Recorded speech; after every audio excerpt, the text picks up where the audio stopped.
টাকা তো কামাও না, বুঝবে কেমন করে? স্ত্রীকে কখনোই এই কথাটি বলবেন না।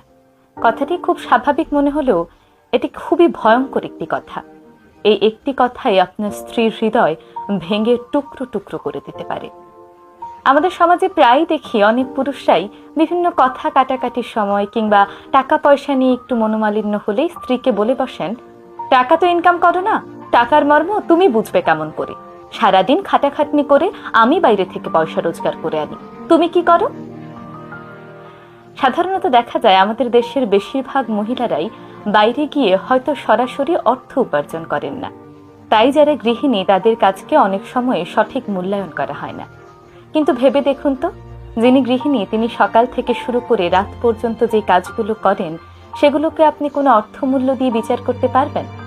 সকাল থেকে শুরু করে সবার নাস্তা বানানো, দুপুরের খাবার, রাতের খাবার, ঘর গুছিয়ে রাখা, ঘর মোছা, সন্তানদের দেখাশোনা করা, বড়দের দেখাশোনা করা, সব মিলিয়ে একটি ইট পাথরের ঘরকে সংসার বানিয়ে তোলেন একজন স্ত্রী। আর সেই স্ত্রীকে যদি আপনি বলেন টাকা তো কামাও না, কি করো সারাদিন, বুঝবে কেমন করে? তাহলে তার সেই সকল অবদানকে এক মুহূর্তেই আপনি যেন অবমূল্যায়ন করছেন, এক মুহূর্তেই সবকিছুকে আপনি বাতিল করে দিচ্ছেন। তখন আপনার স্ত্রীর হৃদয় ভেঙে টুকরো টুকরো হয়ে যায়। সংসারের জন্য যে মায়া মমতা স্ত্রীর মনে থাকে তা আপনি অন্য কোথাও পাবেন না।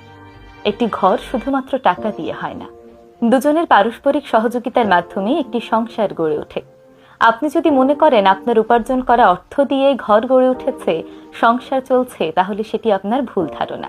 বরং আপনার স্ত্রী আপনার সংসারটাকে সুন্দর করে গুছিয়ে রেখেছেন বিধায় আপনি অফিস থেকে ঘরে ফিরে সুন্দর একটি বিছানা পান, পরিষ্কার বালিশ পান, হাতের কাছেই এক গ্লাস ঠান্ডা জল পান। আপনার স্ত্রী না থাকলে আপনার কাছে অনেক টাকা থাকলেও মায়া মমতা ভরে কেউ আপনার সামনে এক প্লেট খাবার এনে দিত না। হয়তো আপনি টাকা দিয়ে অনেক চাকর বাকর রাখতেই পারতেন, কিন্তু স্ত্রীর ভালোবাসা কখনোই পেতেন না। তাছাড়া বাংলাদেশের যে পুরুষরা তার স্ত্রী গৃহিণী হওয়ার কারণে তাকে ছোট করে কথা বলেন কিংবা টাকার খোঁটা দিয়ে থাকেন, তিনি যদি স্ত্রী যে কাজগুলো করছেন সেই কাজগুলোর জন্য তাকে অর্থমূল্য দেওয়া শুরু করেন, তাহলে হয়তো সে অর্থ তিনি পরিশোধ করতে পারবেন না। দেখুন, স্বামী স্ত্রী হলেন একে অপরের পরিপূরক। দুজনের পারস্পরিক সহযোগিতার মাধ্যমেই কিন্তু সংসার গড়ে ওঠে। এটা কিন্তু কোনো প্রতিযোগিতা নয়।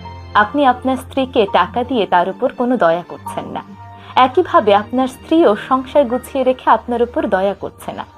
বরং স্বামী স্ত্রীর জীবন হলো একটি সম্মিলিত জীবন, একটি সুন্দর পরিবার। আর সুন্দর পরিবার গড়ে তোলার জন্য দুজনেরই সমান পরিমাণ এফোর্ট দরকার হয়। তবুও আপনি যদি কখনো 60% দিতে পারেন, আপনার স্ত্রী হয়তো 40% দিচ্ছেন। আবার কখনো কখনো আপনার স্ত্রী 70% দিচ্ছেন, আপনি 30% দিচ্ছেন। এভাবেই কিন্তু সংসার গড়ে ওঠে। এখানে প্রতিযোগিতার কিছু নেই। আপনি যদি আপনার স্ত্রীকে ছোট করে দেন, তাহলে আপনার সংসারটাও ছোট হয়ে যায়। আপনার এই ধরনের কথার মাধ্যমে আপনার স্ত্রী মনে করে আপনার কাছে তার কোনো মূল্যই নেই। আশেপাশে যে কাজগুলো সে করছে, যে সংসারটাকে সে গুছিয়ে রাখছে, সেই সংসারে আসলে সে কেউই নয়। কারণ ওই যে আপনি তাকে ঘুরে ঘুরে অপমান করে কথা বলছেন। তাই নিজের স্ত্রীকে ভালোবাসুন, তাকে আগলে রাখুন। দেখবেন আপনার স্ত্রীও আপনার সংসারটাকে আগলে রাখছে।